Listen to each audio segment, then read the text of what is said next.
Legend has it that coffee creamer, there's like non-dairy stuff that you put into coffee after a meal, was invented so that you could have like milk, quote unquote, in your coffee after a meat meal, because traditionally Jews don't eat milk and meat together, or milk right after eating meat. So this like chemical mixture was invented and then sort of like hit the larger market, but it was invented like initially for the kosher market. True or not, I don't know, but I always think of that whenever I see that sort of thing. So look, first of all, no cheeseburgers. Second of all, I think of this because in this week's Parsha, there's a little passage where Avraham serves, it says, chalav, is a milk or some sort of curd product, Middle Eastern curd product, and a freshly slaughtered lamb to his guests.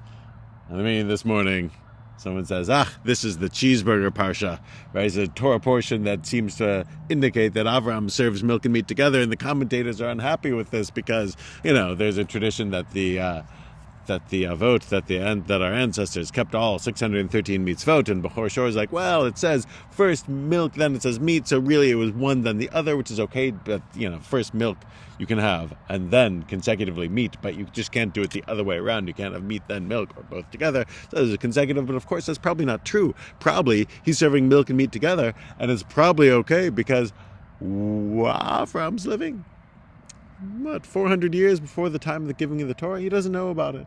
He doesn't know. And milk and meat, that mitzvah might be somewhat later. Might be closer to late biblical, early Talmudic times, as that comes into being the time of the Mishnah. But Avraham's living before the mitzvah is given. And we should judge Avraham in the context of his time. We can also put the context of his time against the context of our own time, but you really are supposed to do both. You're not supposed to judge Avraham by a standard of a few centuries later. You're supposed to assess him sort of like, is this an appropriate thing for to imagine Avraham as a practicing Jew to serve guests? In the context of his time, the answer is yes. Is it proper if you have observant guests now to offer them milk and meat? The answer is no. Oh, look, police officers coming through. This is part of what we mentioned last week. We're getting more patrolling because, times being what they are. So this is true for everything. Assess people, know the context in which they operated, and judge them according to their milu, because they didn't know the future.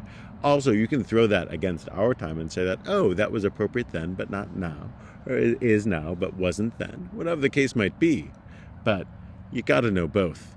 You can't just do one, and you can't just do the other. You can't just say it was okay then, so it's okay for all time, or that it's not okay now, so it's not okay for all time. You have to balance these things out.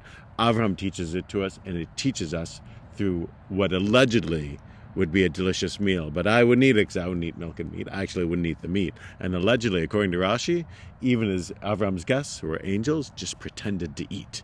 But they didn't really eat it, so everything's okay. Shabbat Shalom.